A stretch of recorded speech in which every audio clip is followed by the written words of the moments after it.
Saúde, amada igreja, com a graça e a paz em Cristo. Amém. O Salmo 66 nos diz: aclamai a Deus, toda a terra, salmodiai a glória do seu nome, dai glória ao seu louvor. O presbítero Ricardo nos eleva a Deus em oração de invocação neste momento.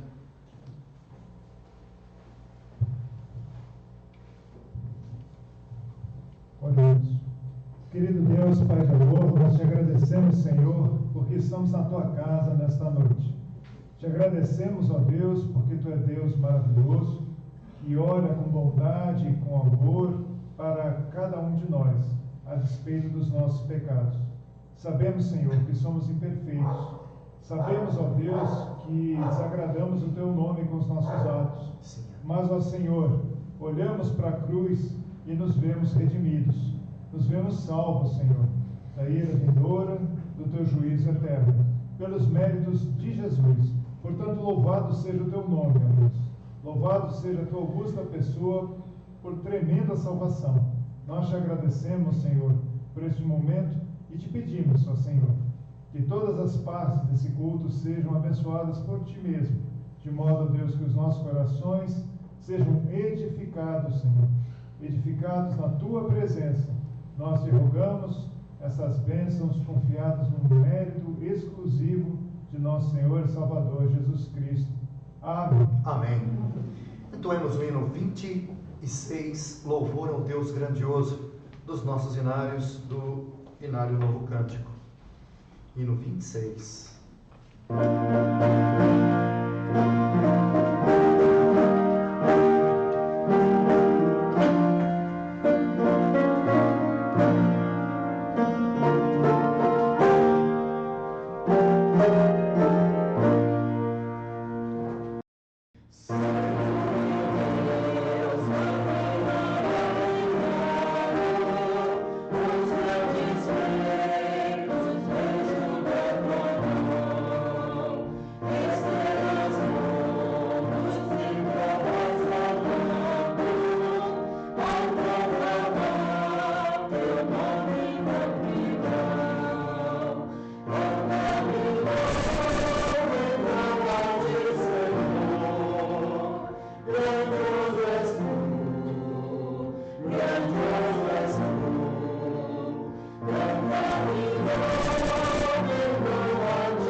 Salmo 130.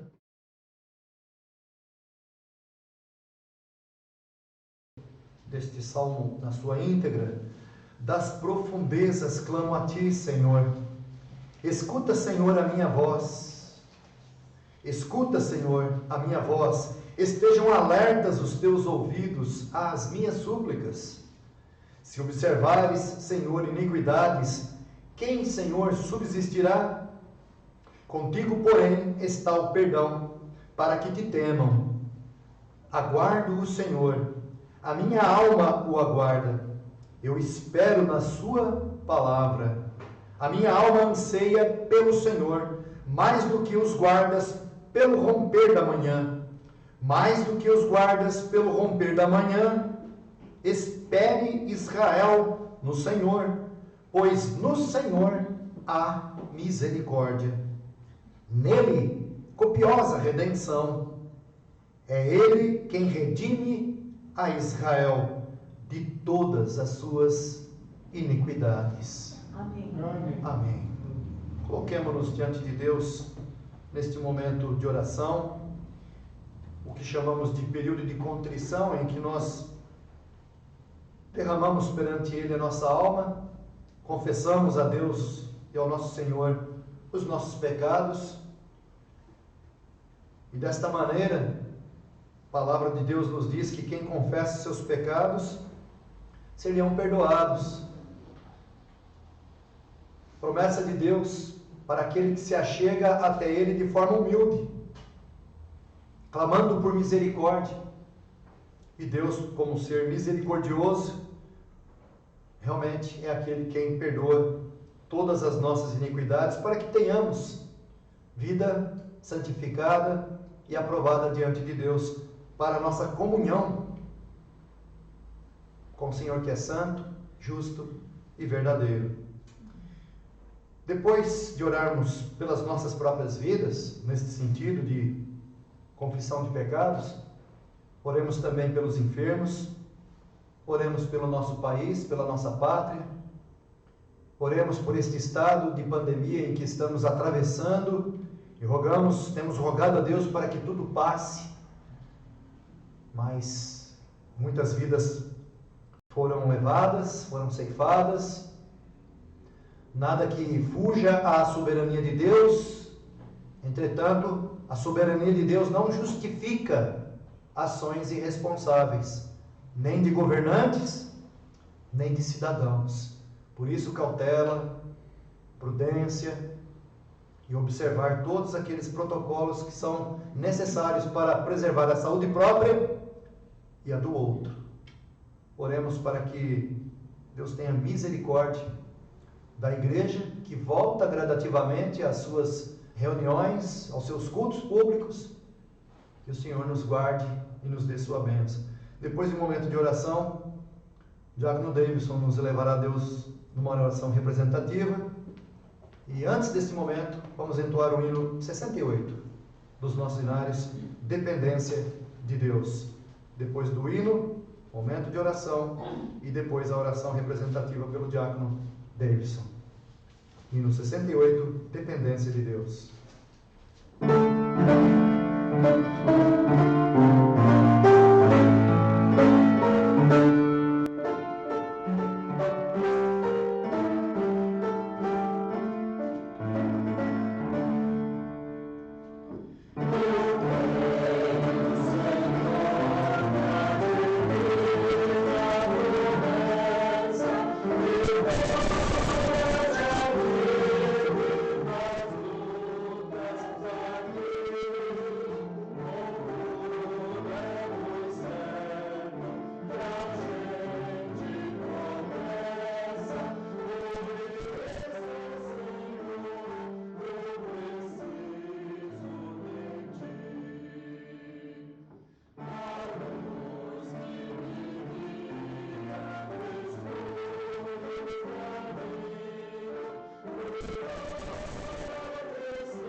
Oremos.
Senhor Pai, humildemente, Senhor, aumentando na tua presença, pedindo perdão, Senhor, pelos nossos pecados, pelas nossas inúmeras falhas que cometemos diante de ti, Senhor.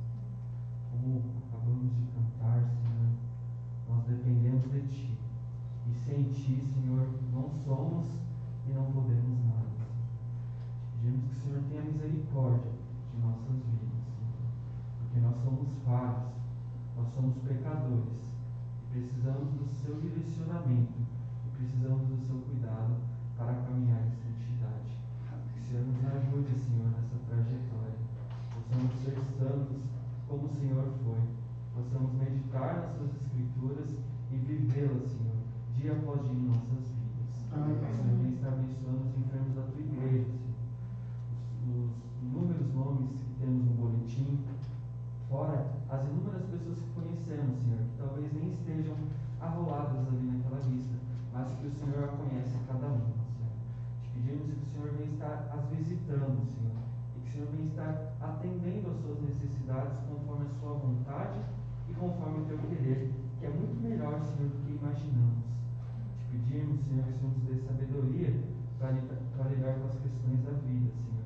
Porque muitas vezes, Senhor, nosso coração deseja coisas que não são boas para nós. Te pedimos que possamos ser pessoas sábias, conforme a tua palavra e conforme o teu querer, para lidar com tudo, Senhor, que venha acontecer em nossas vidas. Amém. Estar dando direcionamento aos nossos governantes. Que o Senhor nos dê sabedoria, Senhor, para que eles possam governar de uma forma santa, de uma forma que agrade o seu coração e beneficie o teu povo, Senhor, que muitas vezes sofre por falta de amparo e falta de uma liderança fiel.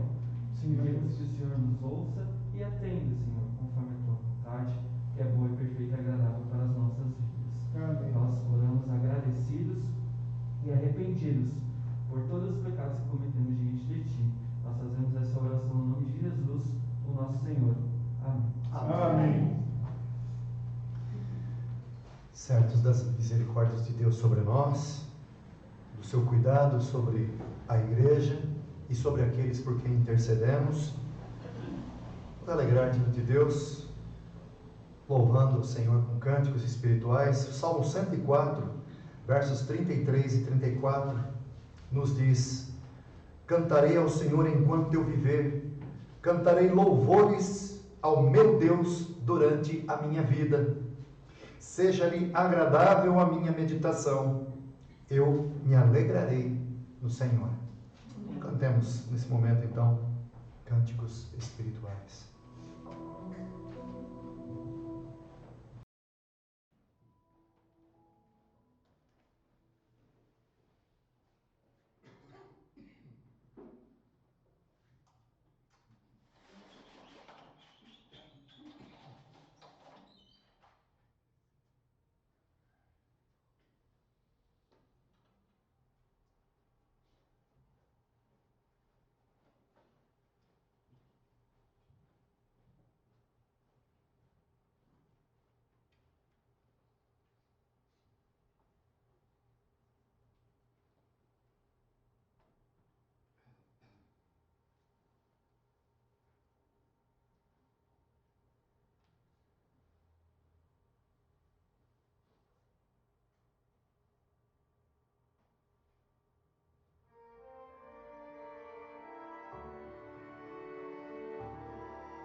Nossa irmã quer nos elevar a Deus em oração nesse momento.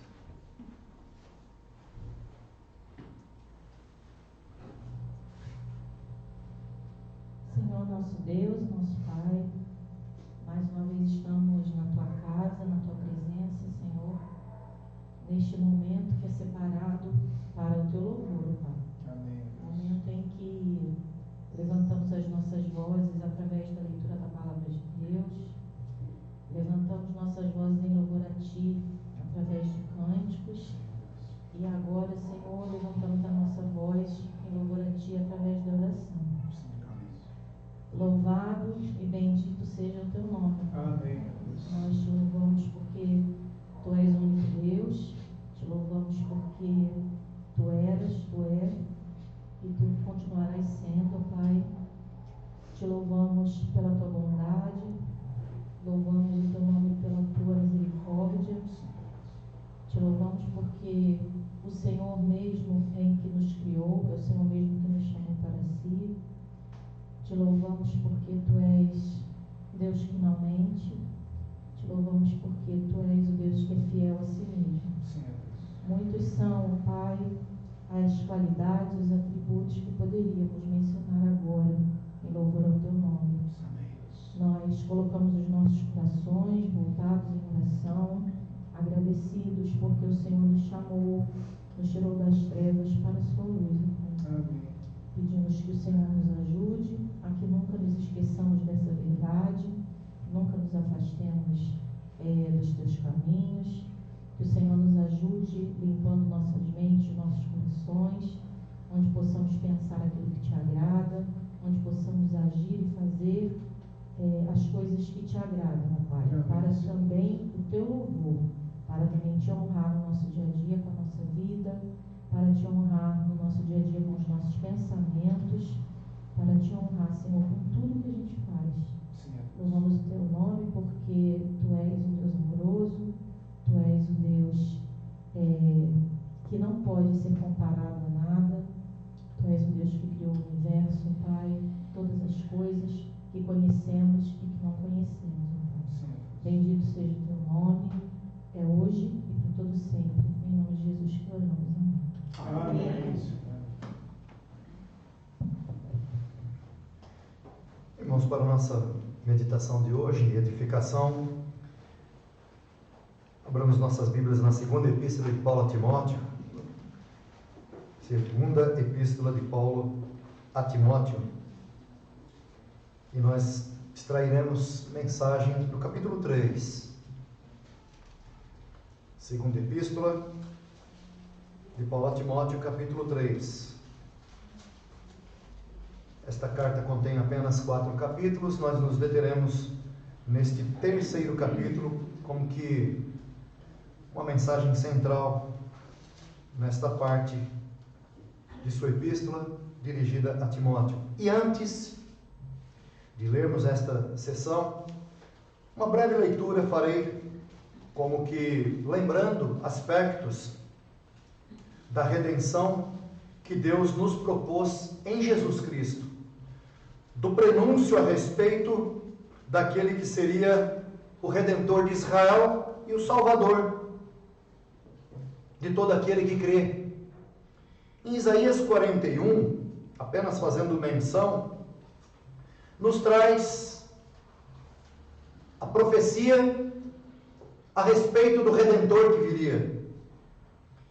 E Dentro do capítulo 41 de Isaías, versículo 1 diz: calai-vos perante mim, ó ilhas, e os povos renovem as suas forças. Cheguem-se e então falem. Cheguemo-nos e pleiteemos juntos. É como Deus chamando as nações perante si para um acerto de contas. Mas diz mais, verso 8: mas tu, ó Israel, servo meu, Jacó, a quem elegi, descendente de Abraão, meu amigo, tu a quem tomei das extremidades da terra e chamei dos seus cantos mais remotos, e a quem disse: tu és o meu servo, eu te escolhi e não te rejeitei. Não temas, porque eu sou contigo. Não te assombres, porque eu sou o teu Deus. Eu te fortaleço e te ajudo e te sustenho com a minha destra fiel, com o meu braço direito fiel. Mais adiante um pouquinho, no verso 14 do capítulo 41 de Isaías diz: não temas, ó vermezinho de Jacó, povozinho de Israel, eu te ajudo, diz o Senhor, e o teu Redentor é o Santo de Israel. Relembrando então, e o capítulo 41 vai prosseguindo a respeito desta providência de Deus de redenção e salvação em Cristo, e como que Deus proveria vida aos seus eleitos, aos seus escolhidos. E aqui Deus se interpondo como aquele que ajuda, que fortalece, que encoraja, que nos toma pela mão. Quando passamos por momentos difíceis, é bom que nós nos lembremos de que Deus escolheu Abraão, e de Abraão vem toda a nação de Israel, não pelo sangue, mas por parte de quem crê. Nós somos filhos de Deus em Abraão, eleitos por causa da promessa feita em Abraão. Quando Zaqueu se converteu, qual foi a palavra de Jesus? Hoje houve salvação nesta casa, posto que este também era filho de Abraão, pai da fé. Abraão creu na palavra de Deus, quando o Senhor lhe disse: sai da tua terra, da tua parentela, vai para a terra que eu te mostrarei. E Abraão creu, saiu. Deus lhe disse: farei de ti uma grande nação. Abraão creu e foi. E o texto é categórico em dizer: e isto lhe foi atribuído para justiça, porque o justo viverá por fé. Capítulo 4 de Romanos. Ainda hoje, pela escola dominical, estávamos estudando o capítulo 4 de Romanos, onde a fé é destacada. A fé no Redentor, a fé em Cristo Jesus, a fé nas promessas de Deus, a fé que sustenta o crente em pé. E ali Paulo, em Romanos 4, está destacando os aspectos da lei, colocando a lei no seu devido lugar. A lei nos diz que somos pecadores. A lei avulta o pecado. E como estamos no mês da reforma, é impossível de não nos lembrarmos do que disse Martinho Lutero. A lei é o chicote de Deus que nos conduz a Cristo. Porque em Cristo temos a justiça. Justificados pela fé em Cristo. Na sua morte e ressurreição temos a justificação pela fé. Cremos em sua ressurreição e isto nos é atribuído para a justiça. Justiça que procede da fé e não das obras, como defendiam os judeus. A lei tem o seu lugar. A lei não nos salva. A lei diz que precisamos de um Salvador. E este Salvador é Jesus, o Cristo, o Messias, o Redentor, o Senhor, a quem Deus, o Pai, constituiu como Rei dos Reis, Senhor dos Senhores. E é glória para Deus quando um pecador se arrepende e entende e se volta para Deus. Aí vem a vida cristã. E aqui Paulo, diante de Timóteo, o exorta. Timóteo, jovem cristão,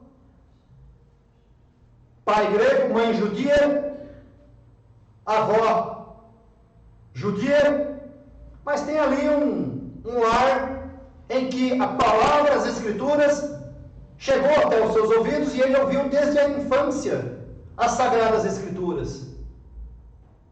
E ele é um líder, embora jovem. E aqui em Timóteo, então, na segunda epístola, no capítulo 3, em meio a essas exortações, e este é o tema, exortações para a vida cristã, que podemos chamar também de conselhos para a vida cristã. E nós temos bons conselhos aqui nesta epístola. Por quê?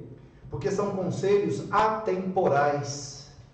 Ninguém aqui pode ler o texto e dizer, isso aqui era bom lá para Timóteo, lá no ano da igreja, no tempo da igreja primitiva, quando o colegiado apostólico ainda era atuante, quando os apóstolos ainda eram vivos. Agora, essa letra caducou. Não caducou, não. Eu sei que tem gente por aí falando que a Bíblia deveria ser revisada, atualizada, etc. A mente dessas pessoas que deveria ser atualizada. Aliás, convertida. Porque quem se converte a Cristo tem a sua mente cativa à mente de Cristo. E quem nos deixou a Bíblia Sagrada foi o Espírito de Cristo, o Espírito Santo, também chamado Espírito de Deus. Porque não foi a elucidação humana que nos trouxe as Escrituras, nem do Antigo, nem do Novo Testamento.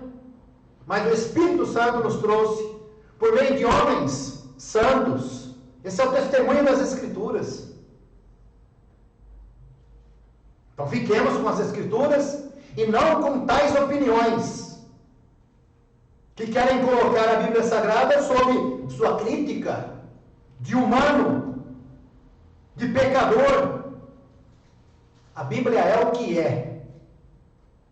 E a verdade de Deus pode alguns não aceitar e nem se acertar com ela. Mas é a verdade de Deus.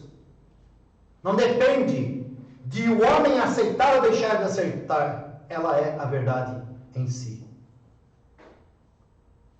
E aqui temos então. Sabe, porém, versos de 1 ao 9. Sabe, porém, isto: nos últimos dias sobrevirão tempos difíceis, pois os homens serão egoístas, avarentos, jactanciosos, arrogantes, blasfemadores, desobedientes aos pais, ingratos, irreverentes, desafeiçoados, implacáveis, caluniadores, sem domínio de si, cruéis, inimigos do bem, traidores, atrevidos, enfatuados, mais amigos dos prazeres que amigos de Deus, tendo forma de piedade, negando-lhe, entretanto, o poder. Foge também destes, pois entre estes se encontram os que penetram sorrateiramente nas casas e conseguem cativar mulherinhas sobrecarregadas de pecados, conduzidas de várias paixões, que aprendem sempre e jamais podem chegar ao pleno conhecimento, ou ao conhecimento da verdade. E do modo porque Janes e Jambres resistiram a Moisés, também estes resistem à verdade, são homens de todo corrompidos na mente, réprobos quanto à fé, eles todavia não irão avante, porque a sua insensatez será a todos evidente, como também aconteceu com a daqueles. A daqueles quem? Janes e Jambres.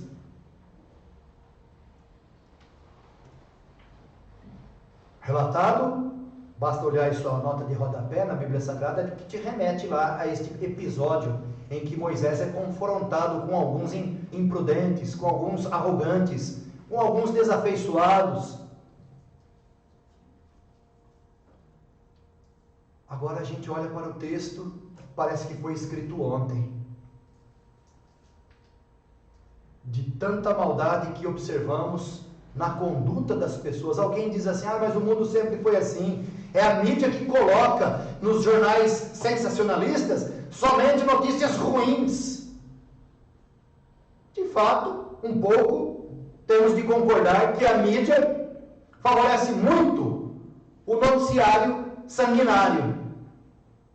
Mas que tem se multiplicado a maldade, disto nós não podemos fugir à realidade nem negar esta verdade de como que a humanidade se degradou, especialmente nos últimos 100 anos, e vem se degradando cada vez mais. A família que se desintegra, a autoridade do pai e da mãe que se esvanece, os filhos que se levantam contra os seus pais, isso no mundo inteiro. Não é uma questão de cultura ocidental, é uma questão de um comportamento global. Porque a Bíblia não retrata o problema dos últimos tempos para o Oriente Médio, para a Palestina, onde está ali Israel. A Bíblia não está falando de um contexto histórico ou de um momento social circunscrito à Palestina, circunscrito ao território de Judá. Não. A Bíblia Sagrada é um livro dirigido à humanidade. E está falando de como a humanidade haveria de se comportar. E como seria então este comportamento frente à fé. E já faz um bom tempo que a Bíblia vem sendo criticada, vem sendo colocada de lado, vem sendo combatida, e em alguns países ela é tida como um livro de lendas, de contos de fada.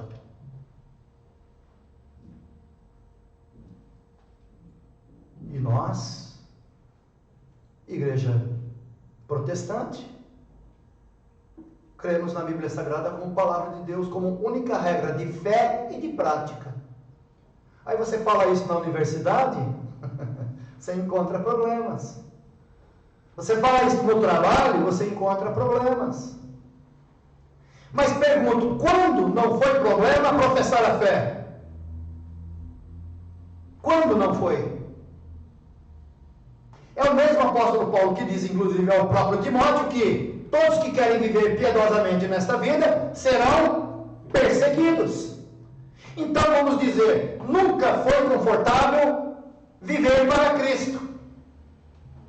Nunca foi um mar de delícias viver para Deus neste mundo. Sempre foi nadar contra a correnteza, sempre foi escalar montanha acima, com que idade você tiver.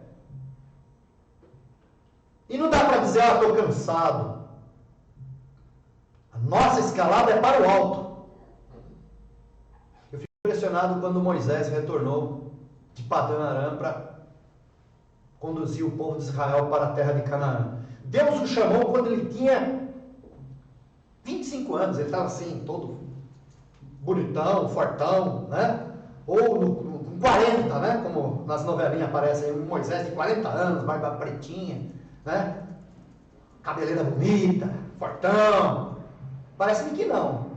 Na Bíblia Sagrada, o registro do retorno de Moisés para conduzir aquele povo até Canaã, ele era um homem de 80 anos. 80 anos. Do seu momento de resgate junto ao rio Nilo, pela filha de Faraó, até o momento de sua partida, quando ele foge do Egito, 40 anos. Permanece no exílio 40 anos, 80. Aí Deus vai e diz, agora volta para o Egito e conduz o meu povo para Israel. E ele vai peregrinar no deserto mais 40 anos. Imagina um homem de 80 anos, subindo montanha, descendo montanha, subindo montanha, descendo montanha, atravessando vales, 40 anos peregrinando, com um povo dócil, amável, querido, que lhe provocava assim profundas alegrias e honras. Está aqui Janes e Jambres, que lhe aparece e lhe resiste. Teve um momento que Moisés disse isto: Senhor, chega, quero morrer. Por acaso eu pari esse povo todo? Em dado momento, Moisés é o homem mais manso que a terra já conheceu.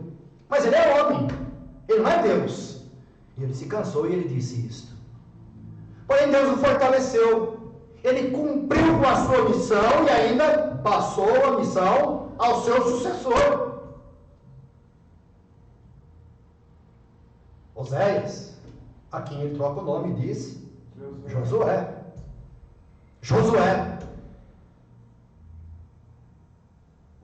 E Josué vai levar aquele povo até a terra prometida. Josué e Caleb, da geração antiga. Os demais morreram no deserto. Os demais, de 20 anos para cima, morreram no deserto. Não foram aprovados por Deus. Mas de 20 anos para baixo, de quando da saída do Egito, todos chegaram até a terra prometida, a terra de Canaã.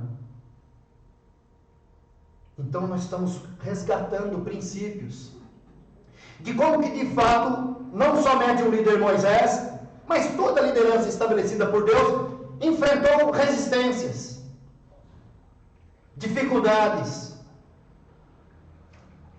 E é preciso olhar firmemente para o que a Escritura diz, porque ela nos diz para que nós nos preparemos e confiemos em Deus que nos toma pela mão. Ora, que palavra mais apropriada! Nos últimos tempos sobrevirão tempos difíceis. E aí a gente olha para a história da humanidade e você diz assim, nunca foi fácil. A igreja atravessou o período, século I, século II, século III, estamos no século XXI e a igreja continua atravessando momentos difíceis. Foi difícil no século I, veja que Paulo em Atos capítulo 20 diz, eu sei que depois da minha partida sobrevirão entre vocês mesmos lobos vorazes que não pouparão o rebanho. Isso Paulo diz quando ele está saindo, entregando a igreja de Éfeso nas mãos dos presbíteros que haveriam de conduzir aquela igreja em Éfeso. Atos 20, versículo 28 em diante, temos ali as expressões do apóstolo Paulo recomendando aos bispos, aos pastores, que pastoreiem a igreja de Deus com cuidado, mas também que cuidem de si próprios. Ali vem as recomendações acerca dos perigos que rondavam a igreja. Agora os perigos que rondam a humanidade como um todo. E nós estamos inseridos na sociedade não como uma bolha. Fala-se hoje muito em bolha, né? Bolha do WhatsApp, bolha do Instagram, as bolhas. Então, os pró isto, bolha. Os contra aquilo, bolha. Então, formam-se bolhas de pessoas que pensam mais ou menos igual para que não haja exclusão de ninguém. Então, todos só aceitam. Você pensa que nem eu, então vem aqui. Aí vai formando-se bolhas. A igreja não é uma bolha, nem é um quisto na sociedade. A igreja é viva, atuante, ela é influenciadora, e ela tem um testemunho a dar. E por isso, então, a palavra vem como que uma advertência, exortação, conselhos para a igreja do século I, dentro do contexto do apóstolo Paulo, mas também para o contexto do século II, III, IV, V, século XXI. Nós lidamos com esta mesma situação. Não faz muito tempo eu li aqui uma palavra de Sócrates, dizendo que os jovens, eles eram assim de um comportamento muito tirano em relação aos seus pais. Isso Sócrates já dizia. 4, 5 séculos antes de Cristo, já se tinha essa noção de uma juventude meio que transviada. Para ser pecador, basta ser humano.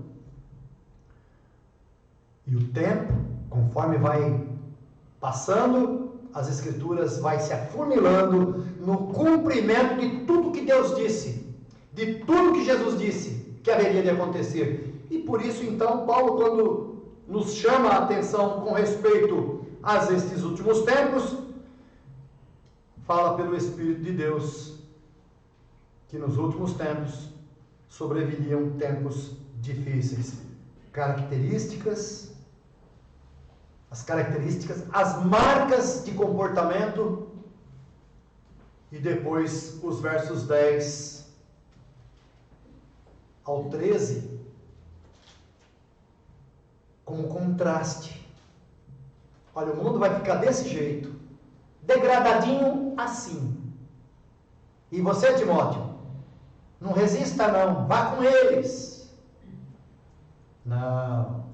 Tu, porém, diz lá, tens seguido de perto o meu ensino, procedimento, propósito, fé, longanimidade, amor, perseverança, as minhas perseguições e os meus sofrimentos, quais me aconteceram em Antioquia, Icônio, Listra, que variadas perseguições tenho suportado, de todas, entretanto, me livrou o Senhor. Ora, todos quantos querem viver piedosamente em Cristo serão perseguidos. Mas os homens perversos e impostores irão de mal a pior, enganando e sendo enganados. Novamente, o verso 13 é um retrato do que será daqueles que se comportam segundo o que foi trazido dos versos 1 até ao verso 9. O verso 13 reforça qual será o destino daqueles que se comportam de maneira irreverente, desobediente, blasfemador, de tudo aquilo que temos dos versos 2 até ao verso 9. O verso 13 reforça o destino daqueles. Os homens perversos e impostores irão de mal a pior, enganando e sendo enganados. Agora, tu, porém, eu, você, olhamos para a vida do apóstolo Paulo e procuremos nele inspiração. Vamos atentar aqui para alguns detalhes. O que ele diz? Olha como que é um contraponto perfeito de tudo que temos nos versículos primeiros deste capítulo. Os homens serão egoístas, avarentos, jactanciosos, arrogantes, blasfemadores, desobedientes aos pais, ingratos, irreverentes, e por aí vai um catálogo triste de comportamento humano. Mas Paulo diz: tu, porém, tens seguido de perto o meu ensino, procedimento, propósito, fé, longanimidade, amor, perseverança. Veja que estas palavras, ensino, procedimento, propósito, fé, longanimidade, amor, perseverança, nós encontramos em Paulo porque Paulo imitava a um mestre chamado Jesus, que não era um mestre, ele era o mestre. E como mestre, Jesus deixou exatamente esta fonte de exemplo, sua pessoa, em quem Paulo se inspira e imita, a ponto de nos dizer: sede meus imitadores, como eu sou de Cristo. Então, quando olhamos para o procedimento de Paulo, estamos, de certa forma, olhando para o procedimento do próprio Senhor Jesus. O mundo está como está, e se vier a ficar pior, guarda-te em Cristo.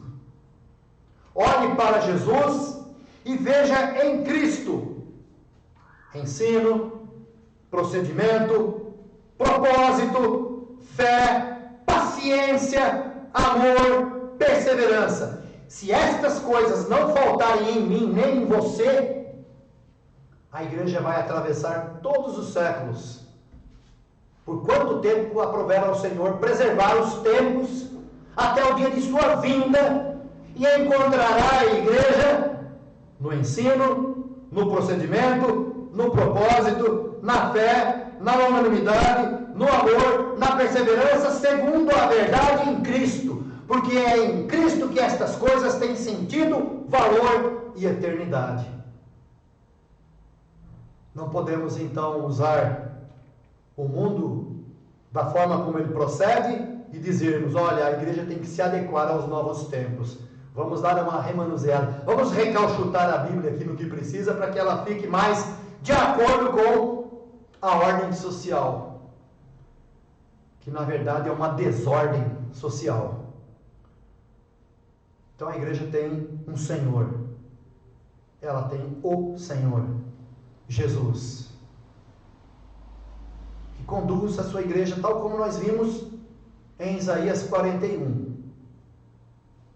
O Redentor, que é o Santo de Israel, o ente santo que há de nascer, Jesus, o Cristo, ele veio, cumpriu sua missão como Redentor, doou a sua vida, espontaneamente ele a deu, depois reassumiu, ressuscitando ao terceiro dia, foi recebido na glória, depois de 40 dias de sua ressurreição, falou de si para mais de 500 pessoas, ensinando-nos a guardar o Evangelho, e lhes expôs as Escrituras, acerca de tudo que haveria de acontecer consigo, nos Salmos, nas Escrituras, nos Profetas, para que entendessem o propósito de Deus em sua obra redentora.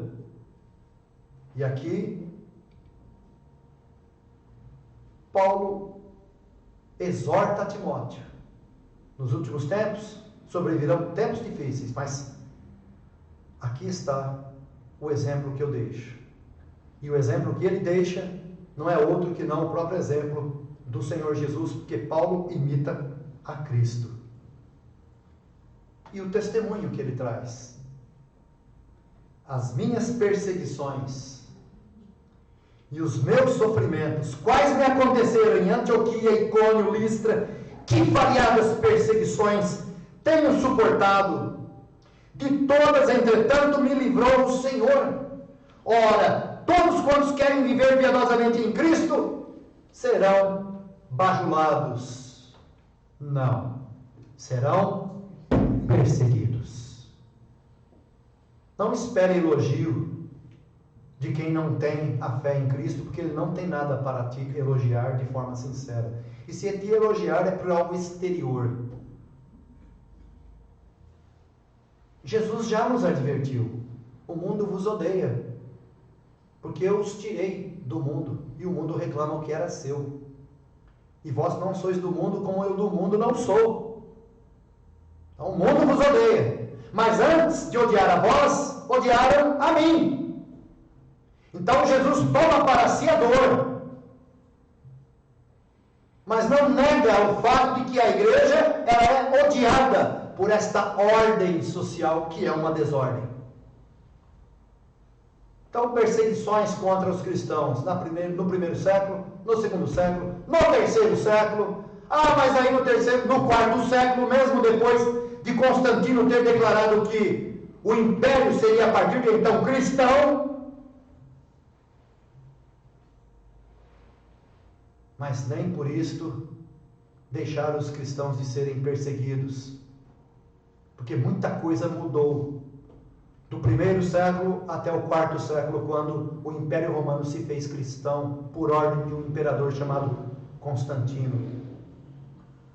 Pois bem, nós avançamos, mas não sem refletir de que Paulo, com todas as credenciais que tinha, de apóstolo verdadeiro, porque o Senhor lhe apareceu de fato no caminho para Damasco, e ele não fala isso de si só, ele tem testemunhas ao redor de si, quando ele cai com o rosto em terra, quando ele fica cego, e ele não ficou cego porque bateu um nervo óptico numa pedra, como diz um certo filósofo dos nossos dias. Paulo caiu do cavalo, bateu na cabeça numa pedra, fraturou o nervo óptico, aí ele ficou cego, aí depois ele voltou a ver e achou que viu Jesus. Ele diz isto. E as pessoas riem, porque é um filósofo da atualidade, é moderninho, gosta de falar para os universitários, porque é professor universitário. E digo, eu daqui do meu humilde lugar, de onde somos, de onde pregamos. A Bíblia não diz que Paulo caiu do cavalo, diz que ele caiu. Mas não tem nada de cavalo ali. Caiu. Mas todo o texto que se segue não dá margem para o que quer que seja tal filósofo. O que dá margem é que o Senhor Jesus lhe apareceu e lhe comissionou, e o comissionou como apóstolo dos gentios. Paulo, da tribo de Benjamim, constituído para apóstolo dos gentios. Aquele que era perseguidor da igreja, agora seria perseguido, tal como nós estamos vendo aqui, sofreu por muitas e muitas perseguições dos próprios judeus e ciladas de povos gentios que não viam a Paulo com bons olhos, porque achavam que com sua chegada os costumes mudariam em relação aos ídolos, às religiões e tudo mais, ao ponto de alguém dizer: aqueles que transtornaram o mundo, aqueles que têm transtornado o mundo chegaram até nós, referindo-se à comitiva missionária da qual Paulo era integrante, não somente ele, outros também em sua companhia. Mas um homem de uma credencial assim sofreu apedrejamento, sofreu ameaças de morte, sofreu prisões e morreu como preso. Então nós que cremos em Cristo temos de pegar realmente o texto na literalidade. Todos que querem viver piedosamente em Cristo serão perseguidos. E isto é válido. Não caducou esta exortação, esta advertência. Ela é legítima e ela é parte integrante da vida de todo crente. Mas temos um destino feliz, porque espera-se que o crente passe pelas dificuldades, pelas perseguições, pelas provações, confiados naquele que disse: eu te ajudo, não temas que eu te ajudo, eu te sustento com a minha destra fiel. Por isso eu li lá em Isaías, aquilo que Deus diz a respeito do vermezinho de Jacó. Isso Deus pode dizer, eu não posso chamar de forma alguma o povo de Deus com uma expressão assim, mas Deus é Deus. E foi Ele quem disse: ó vermezinho. Mas amado, eu te escolhi, disse Deus, eu te elegi. E Deus ordena que nós não desanimemos. Ele ordena que nós busquemos a Ele em socorro. E Deus não fecha os seus ouvidos às nossas orações. Ele nos atende, Ele nos acolhe. Por isso Paulo está dizendo: de todas, porém, me livrou o Senhor, de todas essas perseguições, de todas essas ciladas, de todas essas emboscadas. Lembram? Estavam lá tramando acerca da morte de Paulo. Faz o seguinte, reclama aí com o que toma conta dos presos, diz que a gente quer uma audiência com ele em praça pública. Aí quando ele vier, aí a gente vai e arremete contra a escolta e a gente mata esses infelizes. Aí um cunhado lá de uma serva lá, estava lá, ouviu a conversa, foi lá e delatou. Vai acontecer isso. Aí conduziram a Paulo, seu companheiro, em segurança, porque já soube de que havia uma trama para matá-lo, caso ele saísse daquela prisão da forma como eles estavam solicitando. Não é só para averiguar. O texto é categórico em nos afirmar como que Deus proveu porta de escape para aquela cilada que estavam preparando, porque ele haveria de cumprir com os desígnios para o qual o Senhor Jesus o comissionou. Nunca entenderemos perfeitamente os desígnios de Deus para a vida de cada servo seu. Mas aquilo que Deus quer que nós compreendamos, nós compreendemos, porque Ele lança luzes para que entendamos que nada foge ao seu conhecimento.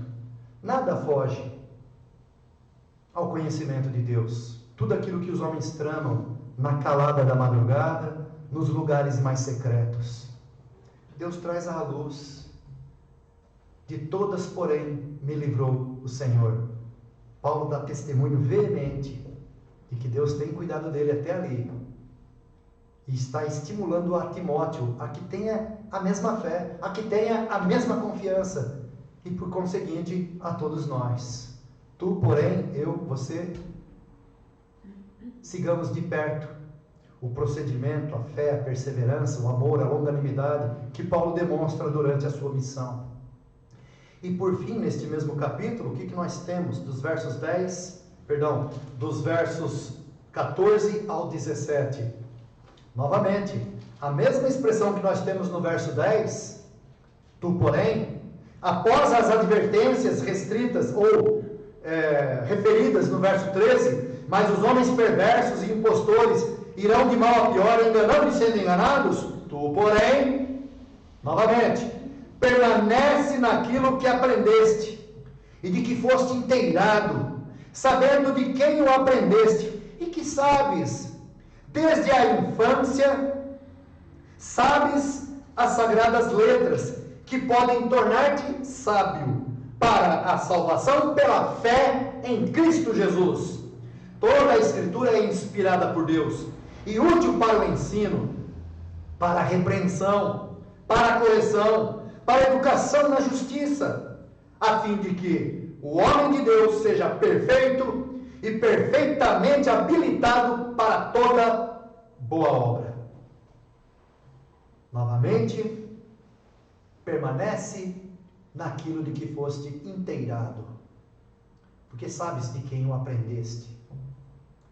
Nós temos então, novamente, a pessoa do apóstolo Paulo, que é uma espécie de tutor de Timóteo, mas também, novamente, por inferência, a pessoa de Cristo sendo enaltecida, porque não é à toa que no verso 15 está dizendo: e que desde a infância sabes as sagradas letras que podem tornar-te sábio para a salvação pela fé em Cristo Jesus. A fé em Cristo Jesus para Timóteo é algo que vem desde a infância. Pelo testemunho de sua avó, Lloyd, de sua mãe, Eunice. Então ele é formado. Há uma cultura de ensino no lar. E a criança aprende. E esta criança já não é mais criança, é um jovem, líder. E que agora é chamado novamente a refletir acerca desta riqueza que é ter fé em Cristo Jesus. Por isso ressalta-se bem no verso 15: podem tornar-te sábio para a salvação pela fé em Cristo Jesus.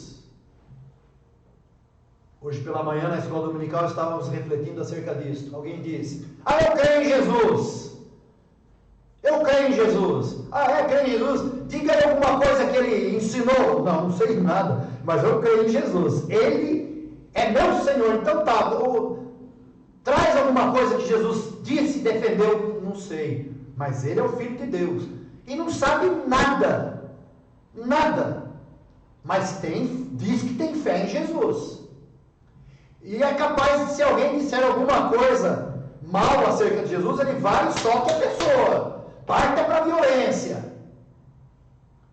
Porque diz que tem fé em Jesus, mas não sabe uma letra do que Jesus ensinou. É uma fé assim, sem conhecimento de nada daquilo que Jesus disse, daquilo que Jesus requer do homem. Por exemplo, que o adore em espírito e em verdade, sem auxílio de crucifixo, sem auxílio de imagem alguma, sem auxílio de nada que pertença a este mundo, apenas com a mente e o espírito que se queda, que se humilha, que se prostra diante de Deus, diante de Jesus, que é Deus.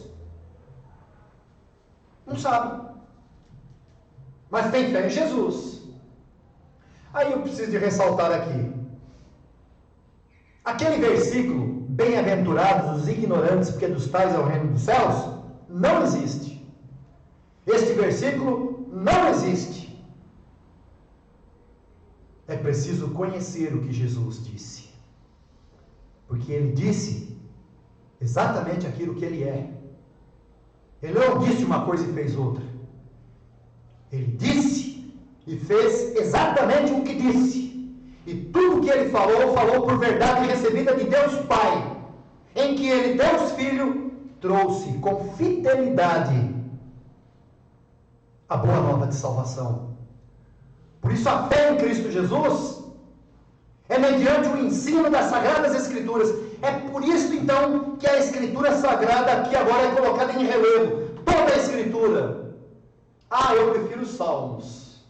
Mas a Bíblia Sagrada está dizendo toda a Escritura. Você pode até ter algum livro predileto. Não tem pecado nenhum nisso. Eu gosto do livro de Provérbios. Mas nem por isso vá desprezar o livro dos Salmos. Eu gosto do livro dos Salmos, mas nem por isso vá desprezar o livro de Números. Deus me livre, que lá é uma lista telefônica. Ninguém sabe mais do que a lista telefônica, só eu e os mais de 40 aqui que sabem. Meninada, acho que nunca pegou uma lista telefônica na mão, né? Eu revelei aqui meus 50 e tantos anos.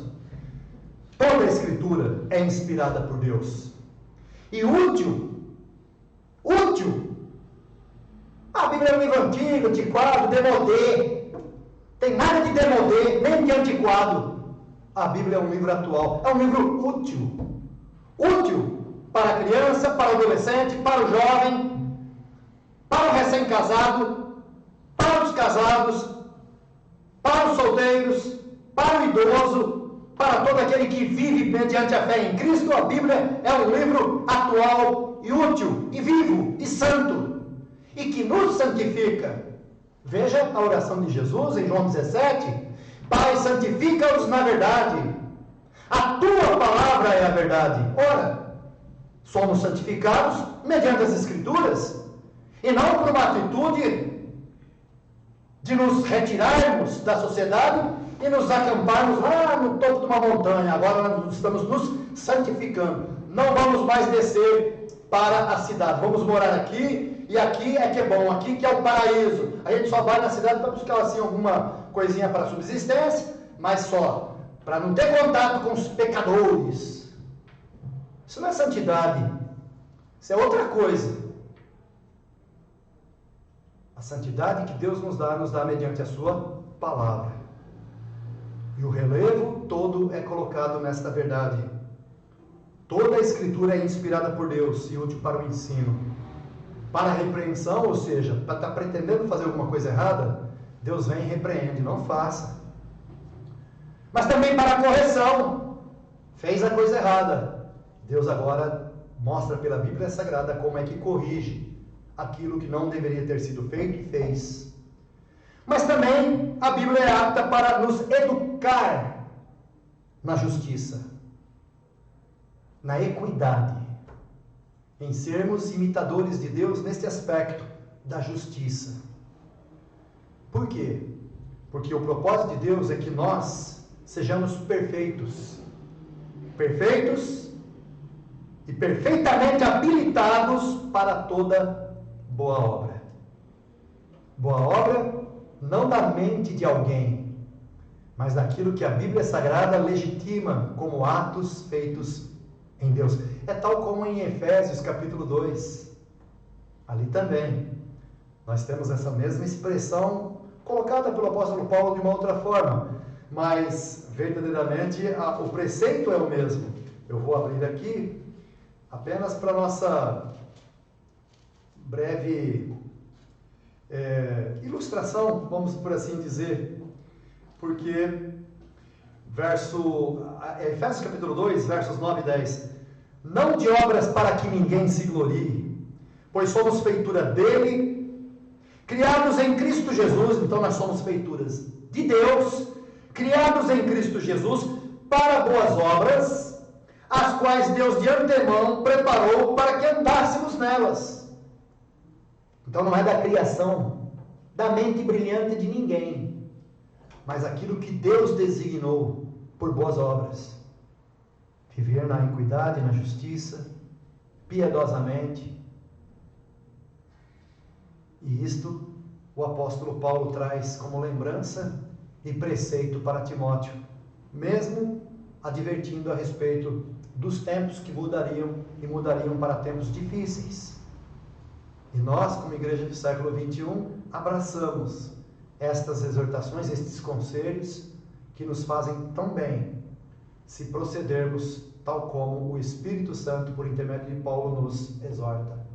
Guardar as Escrituras como esta fonte que é capaz de nos tornar hábeis para toda boa obra, mas também aptos para o ensino. É como disse Paulo: fazendo assim, salvarás tanto a ti mesmo como aos teus ouvintes. Que Deus assim nos abençoe. Amém. Amém. Amém. Nós vamos entoar o hino 132 do Inário Novo Cântico, Vivificação.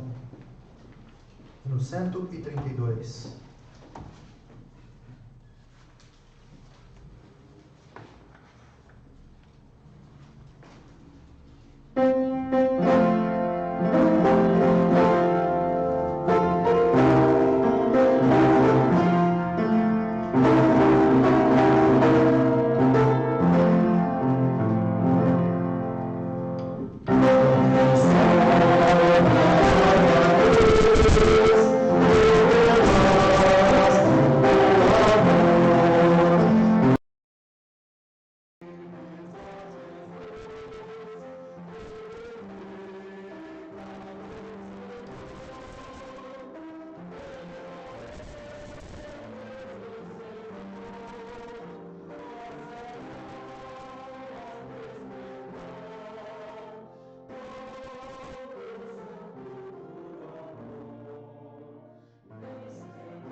Oremos.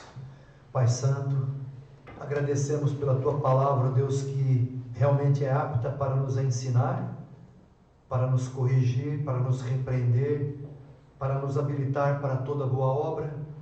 Ajuda-nos, ó Deus, a confiarmos, ó Deus, cada vez mais nas Tuas promessas, porque muitas vezes, ó Deus, o mal nos rodeia, nos oprime, e queremos, ó Deus, suplicar Que o Senhor, tal como na sua palavra, venha sobre nós com tua mão, com tua destra fiel a nos amparar nos momentos difíceis. Amém. Abençoa o teu povo, abençoa o teu pequenino rebanho, abençoa, Deus, as tuas ovelhas, no lidar do dia a dia, guardando-nos, ó Deus, do mal, livrando-nos, ó Deus, do mal, e que o Senhor venha colocar guarda às portas dos nossos lábios, para que não falemos, ó Deus, palavras tolas, nem blasfêmias contra Ti, mas que a nossa palavra seja temperada sempre, ó Deus, moderada, e que ao falar transmitamos graça àqueles que nos ouvem, e sejamos capazes, ó Deus, de acolher de bom grado as advertências, as exortações, os conselhos que o Senhor nos traz mediante as Escrituras, por intermédio desse teu servo chamado Paulo de Tarso, apóstolo segundo a ordenação de Cristo, e ele foi fiel no cumprimento de sua missão, embora perseguido, embora morto de forma injusta. Também nós, ó Deus, queremos caminhar pela fé em Cristo, sabedores de que todos nós haveremos de ser perseguidos, mas jamais desamparados, jamais, ó Deus, colocados de lado.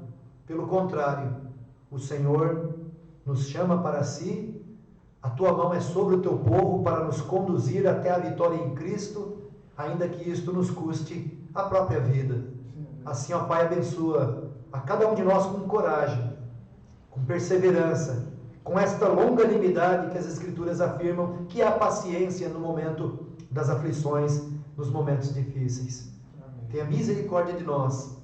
Abençoa as criancinhas, abençoa, Deus, os adolescentes, abençoa, Senhor, os jovens, os adultos, abençoa o teu rebanho. Dá-nos uma semana abençoada em tua presença, livrando-nos, ó Deus, das ciladas do diabo, livrando-nos, ó Deus, também das nossas próprias mazelas, guardando-nos, ó Deus, em Cristo, e que o Espírito Santo não nos permita que venhamos agir segundo as nossas próprias vontades, mas que nós venhamos a nos submeter à mente de Cristo, e assim tenhamos vida no seu nome. Abençoa-nos, a Deus, assim rogamos, agradecidos em o nome de Jesus, teu Filho, nosso Senhor e Redentor. Amém. Amém. Agora, irmãos, que a graça de nosso Senhor Jesus Cristo, que o amor de Deus, o nosso Pai Celestial, que as ricas e eternas consolações do Espírito Santo de Deus, bem como a sua divina instrução, sejam sobre vós, povo amado e querido do Senhor, aqui de todo lugar, agora e sempre. Amém.